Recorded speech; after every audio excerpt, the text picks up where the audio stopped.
Assalamualaikum warahmatullahi wabarakatuh. Di sini saya dan teman-teman dari kelompok 2 ingin sedikit menjelaskan tentang bahasa baku dan bahasa tidak baku.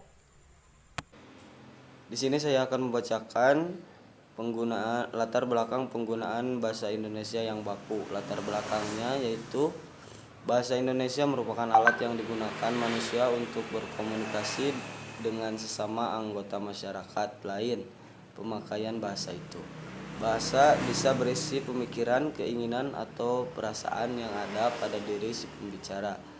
Bahasa yang digunakan hendaklah bahasa yang mendukung maksud secara jelas agar apa yang dipikirkan, diinginkan, atau dirasakan dapat diterima oleh pendengar. Sejak dahulu masyarakat telah mengenal istilah bahasa baku, namun istilah yang dikenal tidak menjamin bahwa masyarakat memahami secara komprehensif konsep dan makna istilah bahasa baku ini. Hal ini terbukti bahwa masih banyak masyarakat yang berpendapat bahwa bahasa baku sama artinya dengan bahasa yang baik dan benar. Masyarakat belum mampu membedakan antara bahasa yang baku dan yang non-baku. Menurut seorang ahli yang bernama Pateda mengatakan bahwa kita berusaha agar dalam situasi resmi kita harus berbahasa yang baku. Begitu juga dalam situasi yang tidak resmi, kita berusaha menggunakan bahasa yang baku.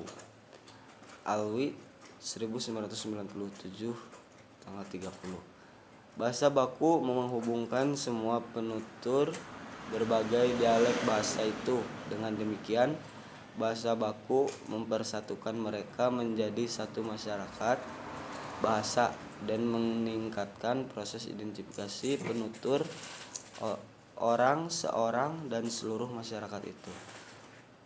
Bahkan banyak orang yang bukan saja tidak sadar akan adanya dialek bahasa Indonesia, melainkan menginginkan juga keadaan utopia yang hanya mengenal satu ragam bahasa Indonesia dari Sabang sampai Merauke.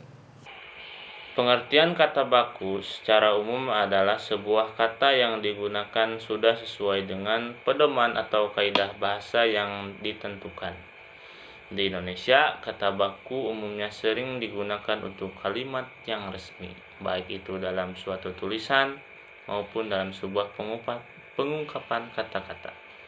Nah, agar kamu bisa lebih memahami tentang kata baku, di sini saya akan menjelaskan sedikit tentang kata baku dan tidak baku. Pengertian kata baku adalah kata yang digunakan dan telah sesuai dengan kaidah atau pedoman bahasa yang sudah ditentukan. Pengertian kata baku ini merupakan suatu kata yang aturan dan ejaan kaidah bahasa Indonesianya sudah benar serta bersumber dari bahasa baku, yakni Kamus Besar Bahasa Indonesia yang disingkat KBBI. Biasanya kata baku digunakan untuk penulisan ataupun pengungkapan kata-kata yang bersifat resmi, baik dalam suatu tulisan atau dalam pengungkapan kata. Umumnya kata baku digunakan sesuai dengan kaidah bahasa Indonesia yang telah ditentukan sebelumnya. Sedangkan suatu kata dianggap tidak baku apabila kata yang digunakan tidak sesuai dengan kaidah bahasa Indonesia. Tidak bakunya sebuah kata tidak hanya diakibatkan oleh salah penulisan saja, melainkan juga diakibatkan oleh pengucapan yang salah dan juga karena penyusunan suatu kalimat yang tidak tepat. Umumnya kata tidak baku sering diucapkan atau muncul dalam percakapan sehari-hari. Setelah memahami pengertian kata baku, selanjutnya saya akan menjelaskan pengertian kata tidak baku. Pengertian kata tidak baku merupakan kata yang digunakan tidak sesuai dengan kaidah atau pedoman bahasa yang telah ditentukan.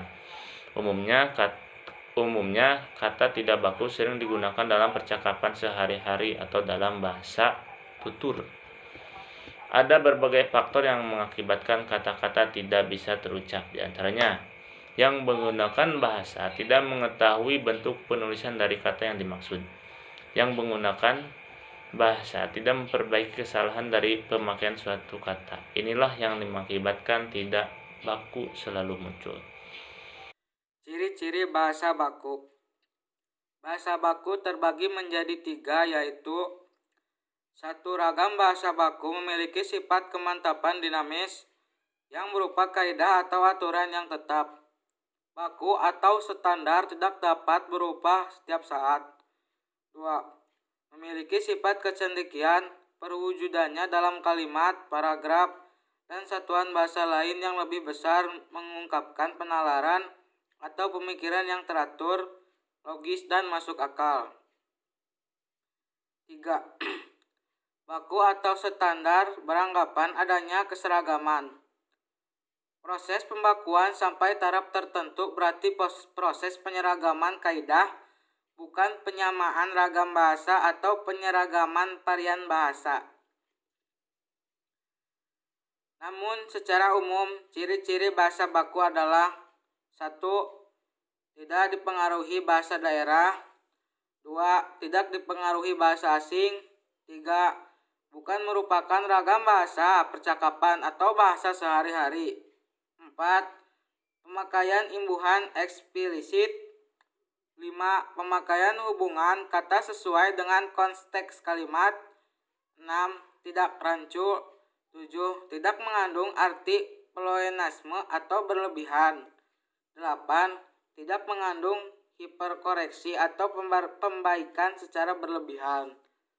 Di sini saya akan menjelaskan pembahasan yang keempat, yaitu kesalahan berbahasa. Dalam pemakaian bahasa Indonesia, termasuk bahasa Indonesia ragam ilmiah, sering dijumpai penyimpangan dari kaidah yang berlaku sehingga memengaruhi kejelasan pesan yang disampaikan. Penyimpangan atau kesalahan umum dalam berbahasa Indonesia dapat diklarifikasikan menjadi 7. Yang pertama, hiperkorek. Hiperkorek yaitu kesalahan berbahasa karena membetulkan bentuk yang sudah benar sehingga menjadi salah. Contohnya utang dirubah menjadi hutang, dan contohnya pihak diubah menjadi pihak. Yang kedua, pleonasme. Pleonasme adalah kesalahan berbahasa karena kelebihan dalam pemakaian kata yang sebenarnya tidak diperlukan. Pleonasme ada 3 macam. Yang pertama, penggunaan 2 kata yang bersinonim dalam satu kelompok kata. Contohnya zaman dahulu, dahulu kala diubah menjadi zaman dahulu kala. Yang kedua, bentuk jamak dinyatakan 2 kali. Contohnya ibu-ibu, para ibu menjadi para ibu-ibu. Yang ketiga, penggunaan kata tugas atau keterangan yang tidak diperlukan karena pernyataannya sudah jelas. Contohnya maju ke depan, kambuh kembali. Nah, yang ketiga dari kesalahan berbahasa yaitu konstaminasi. Istilah konstaminasi diambil dari bahasa Inggris yaitu contamination yang artinya pencemaran. Nah, contoh dari konstaminasi ini terbagi menjadi 3. Yang pertama, konstaminasi imbuhan. Contohnya mengkesampingkan menjadi mengenyampingkan, dan mengsampingkan menjadi menyampingkan, menjadi mengenyampingkan. Salah.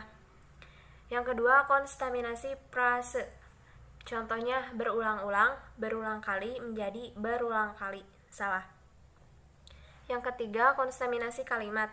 Contohnya anak-anak dilarang merokok, anak-anak tidak boleh merokok, diubah menjadi anak-anak dilarang tidak boleh merokok. Salah. Kesalahan-kesalahan dalam berbahasa. Yang poin keempat, perombakan bentuk pasif. Perombakan bentuk pasif dibagi 3. Yang pertama, pemakaian awalandi untuk bentuk pasif yang seharusnya tidak berawalandi. Contoh, buku itu dibaca oleh saya. Yang seharusnya buku itu saya baca. Yang kedua, penghilangan awalandi untuk bentuk pasif yang seharusnya menggunakan awalandi. Contoh, buku itu mereka baca. Itu kalimat tidak bakunya. Dan untuk kalimat bakunya, buku itu dibaca oleh mereka. Yang ketiga, penyisipan kata di antara 2 kata diberi sebuah frase terikat. Contoh kalimat tidak bakunya, masalah itu kami sudah bahas kemarin.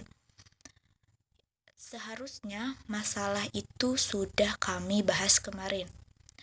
Poin kelima, pengaruh bahasa daerah. Pengaruh bahasa daerah menimbulkan kesalahan dalam berbahasa Indonesia. Pengaruh dalam pembentukan kata, yaitu pemakaian awalan ke yang seharusnya awalan ter, dan penghilangan imbuhan. Contoh pemakaian awalan ke ketabrak, kepukul, itu kata tidak baku. Untuk kata bakunya yaitu tertabrak dan terpukul. Contoh penghilangan imbuhan. Hasil penelitiannya beda dengan hasil penelitian saya. Harusnya hasil penelitiannya berbeda dengan hasil penelitian saya. Poin terakhir, pengaruh bahasa asing. Contoh kalimat tidak bakunya, rumah di mana saya tinggal.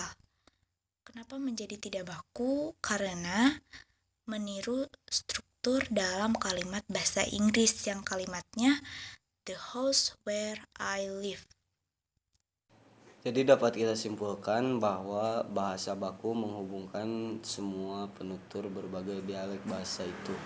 Dengan demikian, bahasa baku mempersatukan mereka menjadi satu masyarakat bahasa dan meningkatkan proses identifikasi penutur orang seorang dengan seluruh masyarakat itu. Bahkan banyak orang yang bukan saja tidak sadar akan adanya dialek bahasa Indonesia, melainkan menginginkan juga keadaan utopia yang hanya mengenal satu ragam bahasa Indonesia dari Sabang sampai Merauke. Sekian dari kami. Wassalamualaikum warahmatullahi wabarakatuh.